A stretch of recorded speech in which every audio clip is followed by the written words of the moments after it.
제 시를 한 편 좀 읽어드리려고 합니다. 우리 동네 목사님이라는 시고요. 기형도라는 분이 썼습니다. 혹시 화면 띄워주실 수 있으실까요? 예, 좀 작지만 제가 읽어드리겠습니다. 읍내에서 그를 본 것은 이번이 처음이었다. 철공소 앞에서 자전거를 세우고 그는 양철 홈통을 반듯하게 펴는 대장장이의 망치질을 조용히 보고 있었다. 자전거 짐틀 위에는 두껍고 딱딱해 보이는 성경책만한 송판들이 실려 있었다. 교인들은 교회당 꽃밭을 마구 밟고 다녔다. 일주일 전에 목사님은 폐렴으로 둘째 아이를 잃었다. 장마통에 교인들은 반으로 줄었다. 더구나 그는 큰 소리로 기도하거나 손뼉을 치며 찬송하는 법도 없어 교인들은 주일마다 수군거렸다.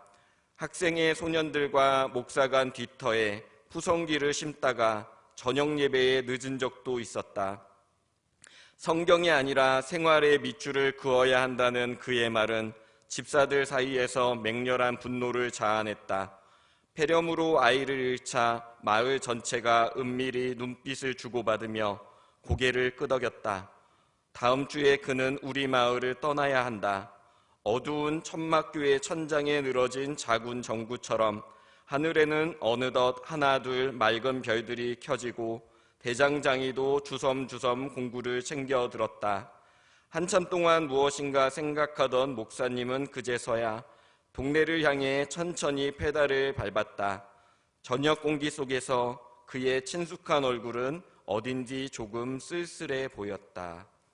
예, 기영도 시인의 우리 동네 목사님이라는 시입니다. 이 기영도라는 분이요, 1960년에 태어나서 1989년에 이제 30도 되기 전에 좀 이른 나이에 요절을 한 사람입니다. 원래는 언론인이고요. 시집을 딱 한 권밖에 안 냈는데 이 시집이 사회상을 좀 잘 담는다고 해가지고요, 많은 사람들이 그의 시를 다시 연구한다고 합니다. 이 사람이 세례명은 있는데 사실상 신앙생활을 하지 않았습니다. 그러니까 이 시는요, 한마디로 얘기하면 교회 밖에 신앙이 없는 사람이 바라보는 교회의 모습을 반영하였다 해도 과언이 아닐 것입니다. 근데 여러분, 제가 읽을 때요, 아마 마음에 좀 불편하거나 이렇게 부정적인 이런 내용을 굳이 다뤄야 할까 이런 마음도 있으셨을 것입니다. 왜냐하면 이 시가 전반적으로 교회가 매정하고 용서가 없는 공동체의 모습으로 그렇게 묘사하기 때문이죠. 성도들이 신령한 목사님을 원하는데 우리 동네 목사님은 어떻게 하면 이 가난한 동네에서 조금 더 나은 삶을 살까 이 고민을 합니다. 꽃을 좋아하고 또 열정적으로 예배를 인도하거나 큰 소리로 기도할 줄 모릅니다. 성도들은 이 목사님의 둘째 아들이 죽는 걸 보고 아유, 저거 참 영성도 없고 저 오죽하면 아들이 저렇게 벌을 받나 싶어서 저 목사 쫓아내야겠다 하고 결정을 하고 이제 이 목사님을 보냅니다. 성도들의 기준에 용납하지 못한 목사님의 그 마지막 얼굴을 보는 기영도 시인의 이 찹찹한 마음이 시에 담겨 있죠. 과연 이 젊은 시인 기영도가 본 교회, 그 당시 1980년대 우리 교회의 모습은 어땠을까요? 제가 수련 목회자였을 때 일입니다. 이제 교회마다 구역회를 하면 그 감리사님이 오셔서 말씀을 전하시잖아요. 근데 이제 감리사님이 오셔서 한번 이런 간증을 하신 적이 있습니다. 이제 젊어서 시골 교회에 가가지고 이제 작은 교회, 아주 작은 교회에서 이제 개척을 시작을 했는데 몇 분 안 되는 성도님들 두 분이 싸움이 나신 거예요. 근데 이게 가만 보니까 그렇게 큰 일은 아닌데 점점 분위기가 험악해지는 게, 이러다 보니까 둘 중 한 분은 교회를 떠나겠다 싶어가지고 이제 성경 말씀도 읽어드리고 또 이제 좋은 말로 타일러도 보고 여러 가지 노력을 했는데 결국 서로 화해하지 않으셨고 그분 중에 한 분은 교회를 떠나셨답니다. 개척교회에서 성도가 떠났으니 이거 얼마나 마음이 아프겠습니까? 정말 하늘이 무너져 내리는 그런 기분이었을 것입니다.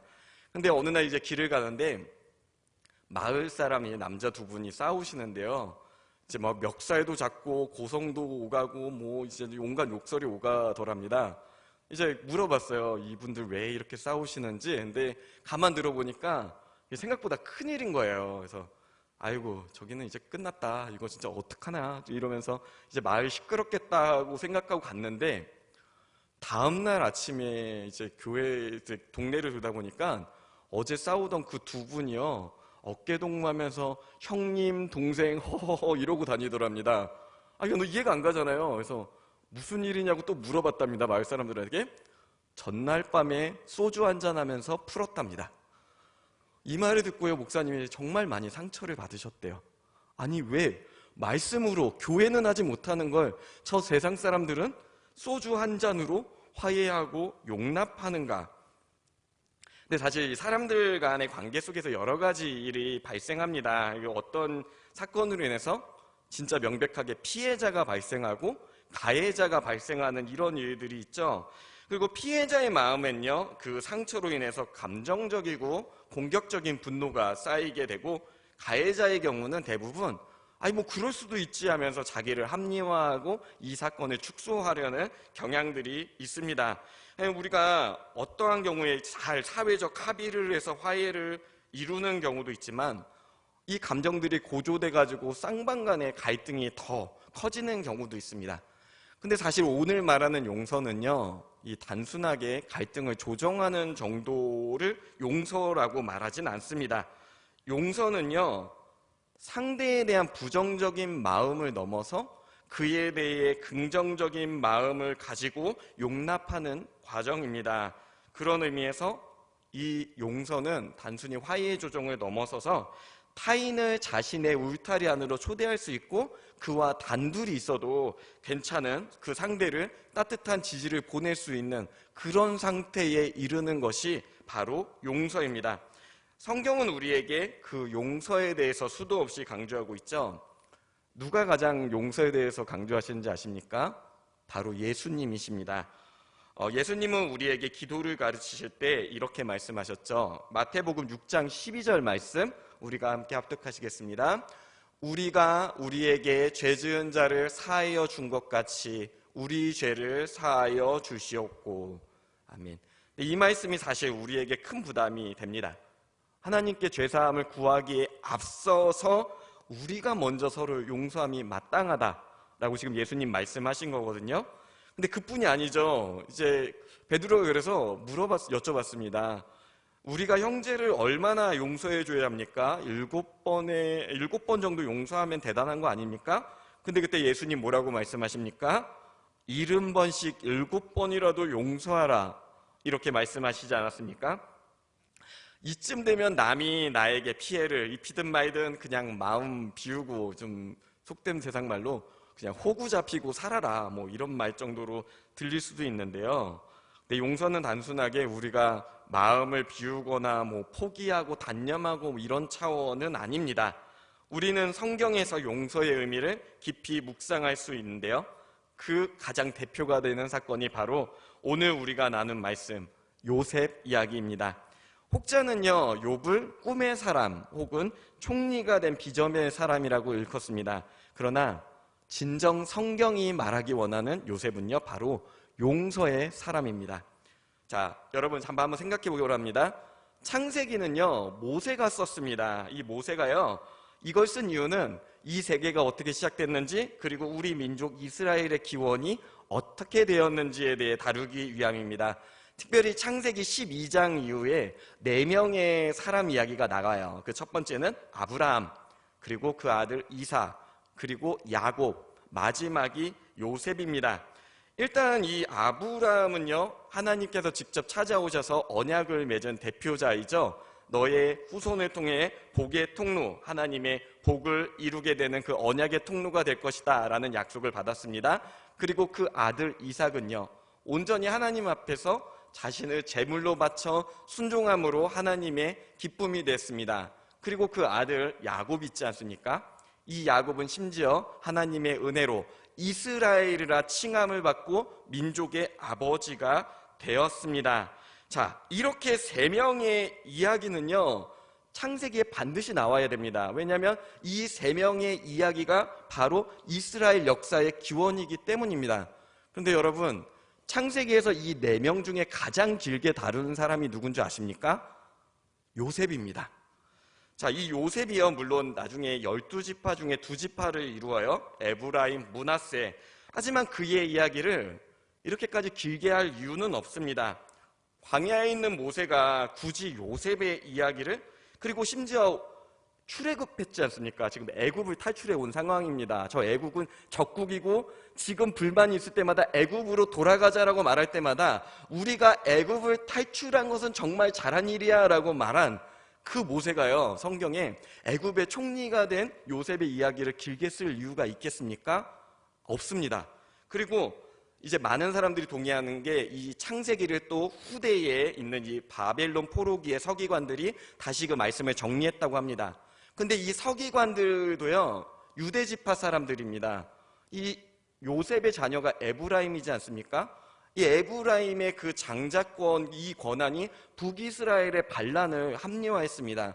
사실 이 편집한 사람 입장에서 요셉의 이야기는 별로 매력적이지 않아요. 그가 총리가 됐다? 그게 지금 우리 민족에게, 회복하는 우리에게 무슨 유익이 있는가? 그럼에도 불구하고 요셉의 이야기가 가장 길게 기록된 이유가 있습니다. 그것이 무엇인가 하니 도저히 용서할 수 없을 것 같은 분열된 우리 민족 이스라엘의 형제들을 이 요셉이 용서함으로 화합시켰다는 그 교훈을 담고자 한 것입니다. 요셉의 교훈은 바로 용서입니다. 사실 요셉의 이야기를 바라보면요, 가정사부터 굉장히 복잡했습니다. 자, 아버지 야곱이 4명의 아내가 있고요, 요셉의 입장에서는 위로 형이 무려 10명이 있고 아래로 동생이 1명 있었습니다. 요셉의 어머니 곧 야곱의 아내들이 4명이 있는데 아마 여러분 잘 아시겠죠? 레아, 라헬, 빌하, 실바입니다. 그 중에서도 특별히 아버지의 본 아내인 레아와 어머니 라헬은요, 늘 갈등 관계에 있었습니다. 근데 이제 아버지가 라헬을 더 사랑했죠. 왜냐하면 레아가 성경에 보면 시력이 좋지 않았다고 합니다. 그러니까 당시에 눈이 좋지 않으니까 생활 반경이 굉장히 정해져 있는 거예요. 나가서 활동하지 못하고 방에서만 지내야 하는 이 여인보다 함께 나가서 양을 돌볼 수 있는 그 라헬, 그리고 특별히 자신의 그 첫사랑이기도 하지 않습니까? 그런 라헬을 편애했습니다. 그런데 참 희한하게 이 레아는 자녀가 많은데 라헬은 자녀를 낳지 못해 고생을 했습니다. 그리고 레아가요, 하나님을 의지하면서 자녀들의 이름을 어느 순간부터 하나님이 주신 복의 이름으로 바꾸고 하나님 앞에서 그런 기쁨을 누린 데에 비해서 라헬은 드라빔을 통해서, 이게 드라빔이라는 게 우상들 점치는 거거든요. 이걸 통해서 어떻게 하면 내 운명이 좀 달라질까, 이런 마음을 갖고 있었습니다. 그러다가 그래, 내 여종 실바를 보내서 자식을 낳으면 그 자식들이 내 자식이 되겠지 하고 보냈는데요, 웬일입니까? 이 실바의 자녀들이요, 레아의 자녀들을 따르는 것입니다. 그리고 심지어 실바도요, 그 레아의 자녀 중에 르우벤하고 이제 간통을 저지르는 그런 지경에 이르렀습니다.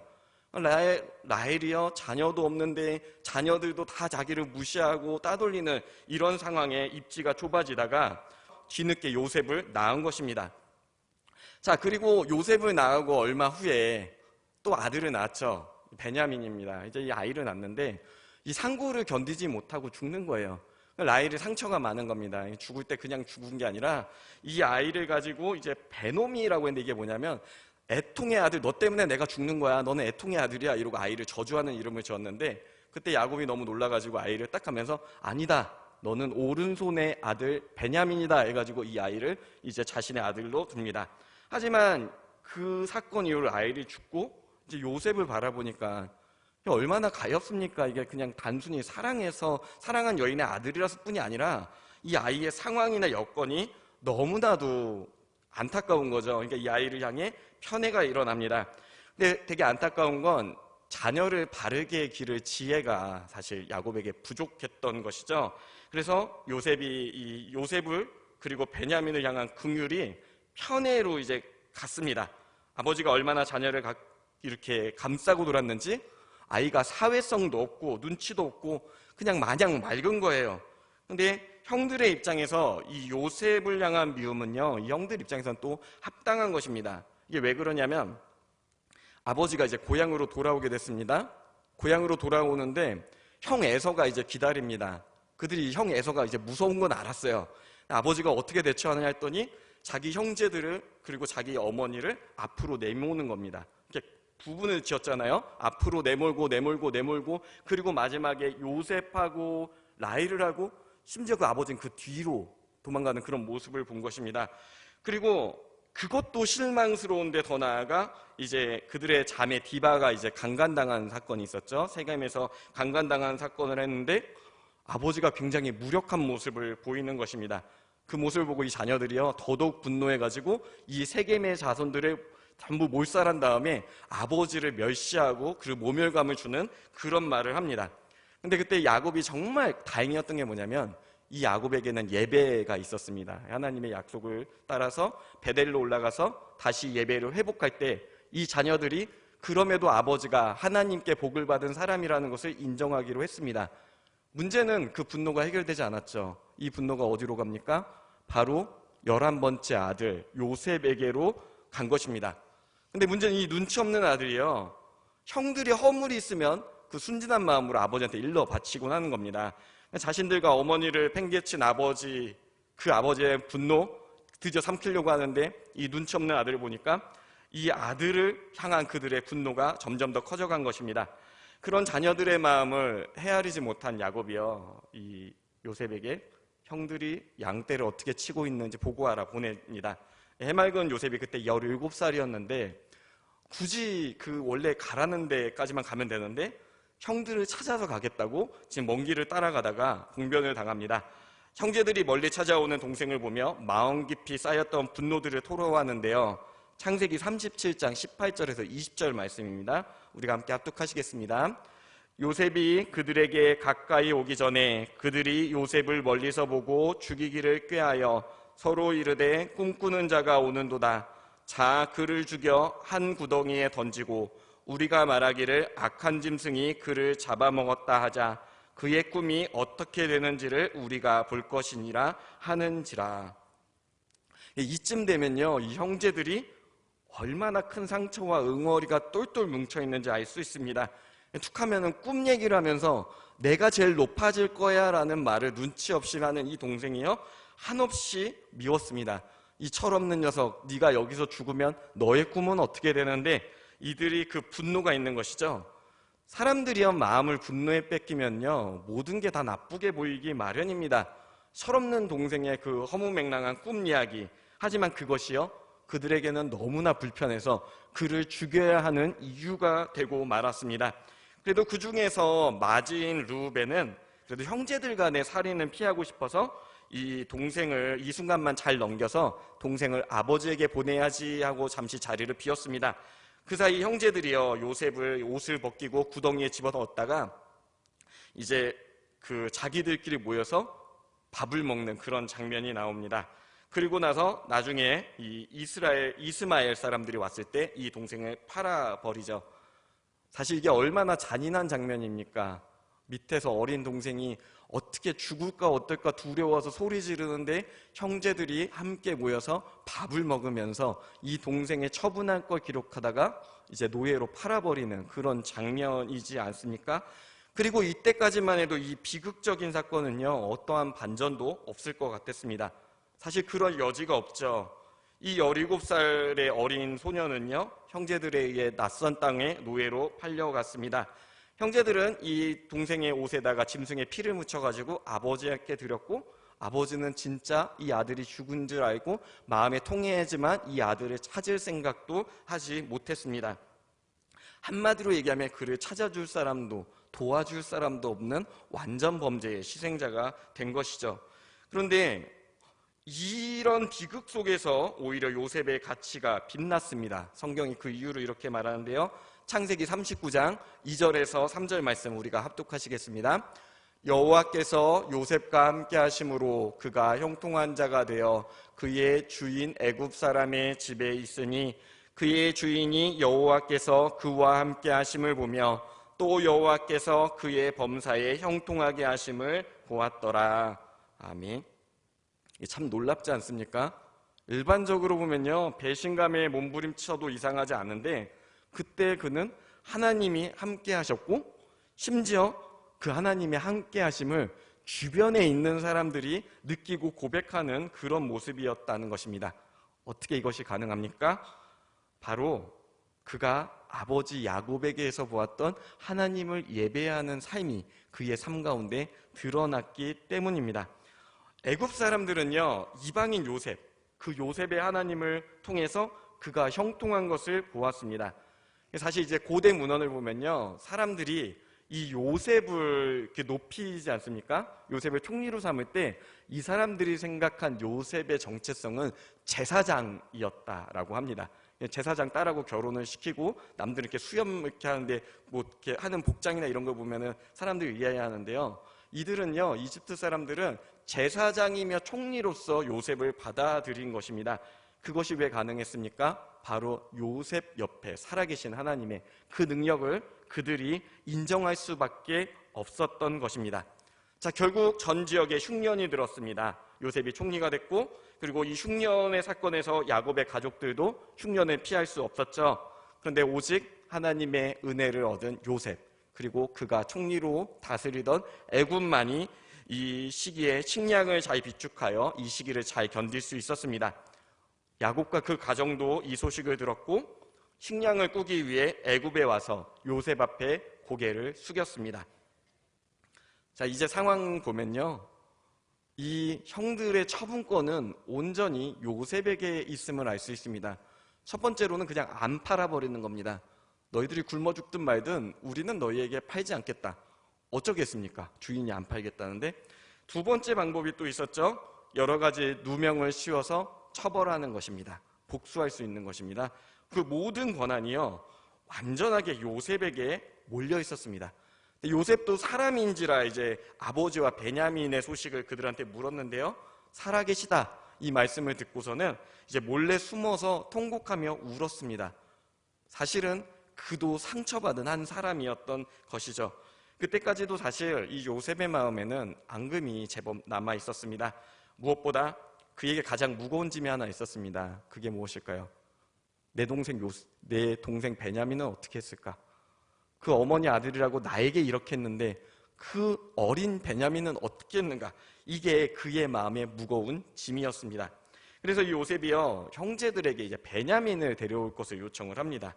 베냐민 데려왔습니다. 그들에게 식량을 베풀고 식사를 베풀고 뭐 이렇게 많은 걸 베풀고 보내는 척하다가 그 형제들 가운데서 베냐민의 이제 자루에다가 은잔을 넣습니다. 그리고 이게 얘기를 하죠. 자신 제사장인데 은잔으로 이제 점을 치는 건데 그 잔이 없어졌다. 형제들이 열었는데 누구에게서 나왔습니까? 베냐민에게서 나왔죠. 근데 사실 이때 형제들이 베냐민 내 동생이지만 우리랑 이복 형제입니다. 이 지저분한 놈입니다. 이러면서 책임을 전가했다면 진짜 요셉이 어떻게 대처했을지 모릅니다. 그런데요, 이 갈등의 평행선을 끊는 사건이 하나 일어나죠. 바로 형제 유다의 입에서 나온 고백입니다. 창세기 44장 33절 말씀 함께 합독하시겠습니다. 이제 주의 종으로 그 아이를 대신하여 머물러 있어 내 주의 종이 되게 하시고 그 아이는 그 형제들과 함께 올려 보내소서. 아멘. 그러니까 이 사건의 정황은요, 유다가요 대표로 나간 겁니다. 앞에서 무릎을 꿇고요, 우리들의 범죄함으로 베냐민의 형이 과거에 죽었습니다. 아버지가 너무 슬퍼하십니다. 이제 베냐민마저 잃으면 우리 아버지 돌아가실 것입니다. 내가 그 죄의 대가를 감당하겠습니다. 내가 당신의 노예가 되겠습니다. 부디 우리 막내 베냐민은 보내주십시오. 이렇게 지금 얘기를 한 것입니다. 근데 이 유다의 말에요, 그동안 응어리졌던 요셉의 마음이 녹았습니다. 형제들로부터 베냐민이 안전하고 보호받고 있다는 것, 그리고 이 유다가 과거의 잘못을 참회하고 있다는 것, 그 진심 어린 호소가 요셉의 마음을 흔든 것이죠. 그러면서 바로 용서의 여정이 시작된 것입니다. 자, 창세기 45장 1절에서 2절 말씀 우리가 함께 합독하시겠습니다.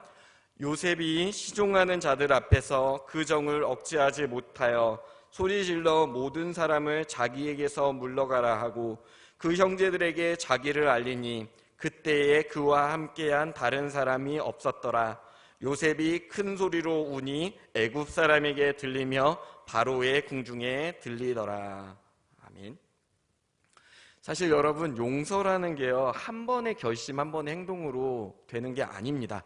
어떤 의미에서는요, 용서야말로 긴 여정, 험난한 여정이라 할 수 있습니다. 유다가 반성하는 모습을 보고 그들을 용납하였죠. 사실은 그 유다의 고백이 없었으면 이 갈등은 얼마나 길어졌을지 모릅니다. 하지만 그 고백이 있었다고 그의 앙금이 한 번에 다 끝난 것은 아닙니다. 요셉의 모습 속에서 형제들은 종종 상처의 흔적을 발견했을 것입니다. 덕분에 이 형제들이 애굽에서 생활 기반을 얻었지만 아버지가 돌아가시자마자 다시금 불안에 휩싸였습니다. 오늘 본문이 바로 그 장면을 다루고 있습니다. 창세기 50장 15절에서 17절 말씀도 우리가 합독하시겠습니다.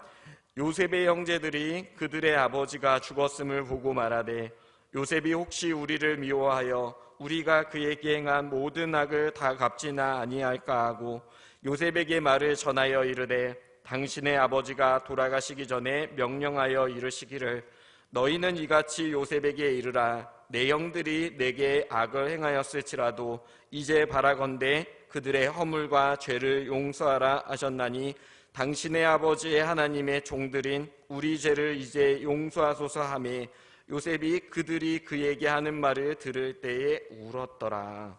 아멘. 요셉은 억울한 피해를 입은 피해자였습니다. 일반적으로 억울한 피해를 입은 경우에 한 사람의 인생, 몸과 마음이 송두리째 망가지는 경우도 있습니다. 그리고 상처 입은 우리의 마음과 몸은 예전과 다르죠. 그런데 우리는 종종 이런 큰 문제를 겪는 이들에 대해서 너무 쉽게 생각합니다. 그냥 신앙으로 한번 털어버리세요.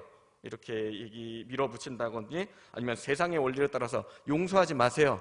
그거 하면은 우리 우습게 여깁니다. 뭐 이렇게 극단적으로 부추기는 모습을 갖습니다.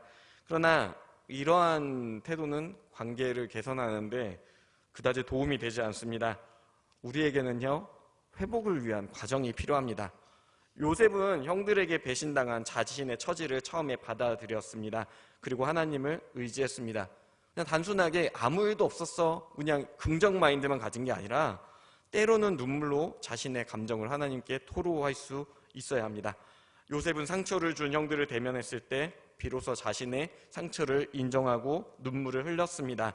그 눈물은 비로소 자신의 상처를 바라보고 형들과의 관계를 회복하는 과정으로 나아갈 수 있었습니다.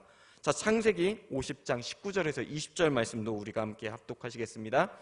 요셉이 그들에게 이르되 두려워하지 마소서 내가 하나님을 대신하리이까 당신들은 나를 해하려 하였으나 하나님은 그것을 선으로 바꾸사 오늘과 같이 많은 백성의 생명을 구원하게 하시려 하셨나니. 아멘. 요셉은 지금 보면요, 굉장히 대범한 척, 아무 일도 없었던 척 하지는 않았습니다. 그는 자신의 상처에 대해 이야기했습니다. 형님들에게 당신들이 나를 해치려 했습니다 라고 지금 분명하게 말하고 있죠. 그것은 사실 나에게는 억울한 일이지만 그러나 더 이상 그 상처의 경험에 휩싸이지 않겠다는 다짐의 표현이기도 합니다. 학자들의 말을 빌리자면요, 우리는 모두 그 상처, 아픔의 경험을 객관화하는 게 필요하다. 그러니까 관조적으로 내 아픔을 바라보는 게 필요하다라고 합니다. 나의 상처를 이야기함으로 상처받은 자신의 모습을 돌아보고 또 그 자신을 스스로 위로하는 그런 과정이 필요하다는 것입니다. 상처받은 사람이 그 상처를 마음에 꽁꽁 안고 있으면요, 제일 먼저 느껴지는 게 뭐냐면 하나님이 내게서 멀게 느껴집니다. 어째서 나에게 이런 일이 생깁니까? 하나님 안 계신 거 아닙니까? 예, 그리고 그것이 이제 점점 커지면 사람들에게서 내가 격리되고 외롭고 두렵고 넘어지는 모습들을 느낍니다. 근데 요셉은요, 이것을 혼자 끌어안지 않았습니다. 그는 하나님 앞에 내놓았습니다. 보호해달라고 간구하였고 그분과 동행함을 확신했으며 그분이 역사하시는 축복의 통로로서 자신에게 맡은 일에 최선을 다했습니다. 그리고 어느 순간 그는요, 하나님의 뜻을 깨달았습니다. 형들이 악을 행하였지만 그 이면에는 역사의 주관자이신 하나님이 자신을 통해 아버지와 형제를 구원하는 계획이 있음을 깨달은 것입니다. 형제들에 대한 분노와 배신감이요, 시간이 지나면서 서서히 옅어졌습니다. 오히려 그들을 구원하기 원하는 하나님의 사랑이 그 안에 들어왔습니다. 하나님께서 마음을 만져주시는 따뜻한 경험이 그 상처를 희석시켜 주셨고 마침내 그는 형제들뿐 아니라 그와 관련된 모든 이들을 돌보아야겠다는 용서의 마음에 이르게 된 것입니다. 창세기 50장 21절 말씀 우리가 함께 합독하시겠습니다. 당신들은 두려워하지 마소서. 내가 당신들과 당신들의 자녀를 기르리라 하고 그들을 간곡한 말로 위로하였더라. 아멘. 자, 지금 이제 요셉의 상태가 어떻습니까? 살려달라고 호소하는 이 형제들을요, 용서하였을 뿐 아니라 오히려 호의에 찬 약속을 하고 더 나아가 이 죄인들을 위로하는 요셉의 모습을 보지 않습니까? 근데 사실 여러분, 그럼에도 우리가 기억해야 되는 게 한 가지 있습니다. 용서는요, 피해자의 권한입니다. 우리가 용서를 강요하고 그냥 빨리 용서하고 털어버려 라고 말하는 게요, 어쩌면 그 사람의 아픔을 더 키우는 일일 수도 있어요. 이건 굉장히 예민한 부분입니다. 그러나 용서의 길을 만약에 택하신다면요, 그 용서의 길을 걸으면서 자신 안에 있는 상처가 누그러지는 경험이 생김을 분명히 말씀드릴 수 있습니다. 그리고 더 나아가 용서는 내가 하는 것이 아니라 용서가 되어지는 것이다 라는 것을 깨닫게 됩니다. 용서가 되어지면요, 이제 상대의 처지가 보이고 그를 사랑으로 보듬을 수 있는 첫걸음을 내디딜 수 있죠. 사실 그런 의미에서 용서는 하나님께서 우리 내면에 심어 놓으신 위대한 은혜의 씨앗이라고 할 수 있을 것입니다. 용서는 내 의지로 바로 되진 않죠. 하지만 주님과 동행하며 주님과 토로할 때 우리 안에서 피어나며 자연스럽게 우리의 영혼이 치유하는 능력이 일어나는 것, 그것이 바로 용서입니다. 예수님께서 십자가에 달리실 때 하나님께 이런 고백을 하셨습니다. 아버지, 저들을 사하여 주옵소서. 자기들이 하는 것을 알지 못함이니이다. 사실 요셉은 생명이라도 부지했지만 예수님은 십자가에서 억울하고 처참한 죽음을 당하셨습니다. 세상 권력자들과 위정자들이 만든 작품이었죠. 그러나 사실은 죽을 수밖에 없는 모든 죄인들의 죄를 짊어지시고 하나님께 우리의 죄사함을 구하기 위한 보혈의 제사, 용서의 행위였습니다. 주님은 화해자로 이 땅에 오셨고 우리의 속죄, 곧 용서함을 위해 이 땅에 오셨던 것입니다. 인간의 몸으로 우리 인생의 여정을 함께하여 주시고 결국 죄와 사망에 얼룩진 죄인된 우리를 대신해 십자가에 달리사 우리 죄를 용서하셨습니다. 뿐만 아니라 부활하셔서 온 세계에 이르기까지 그 구원의 소식을 전하게 하셨습니다. 그런 예수님께서 용서와 화해의 헌신으로 세운 공동체가 무엇인지 아십니까? 예, 다 아실 겁니다. 교회입니다. 따라서 교회에서 용서가 중요한 것은 당연합니다. 그러나 피해자의 입장을 고려하지 않은 채 무조건 용서만 강요하는 것은 어리석습니다. 하나님은 우리의 마음을 그렇게 기계적으로 만들지 않으셨습니다. 진심이 없는 기계적인 용서를 강요하며 상처만 덧남고 관계가 더욱 악화되는 일들, 여러분 우리는 수도 없이 봐왔습니다. 용서를 위해 필요한 게 무엇입니까? 먼저 상처받은 사람들의 마음을 치유하는 것입니다. 하나님의 위로하심이 필요합니다. 교회는요, 피해자가 있으면 그 사람의 마음을 보듬는데도 굉장히 노력을 해야 합니다. 저마다 선지자 노릇한다고 옳은말이라고 한마디씩 던지는 것보다 때로는 같이 들어주고 같이 울어주고 그 사람의 길을 같이 동행해주는 친구의 모습이 필요합니다. 그것이 바로 성경이 우리에게 말하는 용서의 여정입니다. 용서는 쉽지 않습니다. 그렇지만 용서하지 않고 살면요, 이 용서의 한이 우리에게 맺혀서 우리의 삶을 지배합니다. 우리에게 필요한 것은 원한 보복이 아니라 용서 그리고 죄사함의 이야기입니다. 부활하신 예수님께서 제자들에게 손과 옆구리를 보이신 후에 이렇게 말씀하셨습니다. 요한복음 20장 23절 말씀 함께 합독하시겠습니다. 너희가 누구의 죄든지 사하면 사하여질 것이요 누구의 죄든지 그대로 두면 그대로 있으리라 하시니라. 아멘. 주님께서 교회에게 원하시는 일은 분명합니다. 용서입니다. 그리고 이 용서가 아까도 얘기했지만 단순한 결단으로 되는 게 아니라 첫걸음이 필요합니다. 나의 마음에 용서가 안 되는 사람이 있다면요, 바라기는 그 용서를 위한 첫걸음을 내디디시길 소망합니다.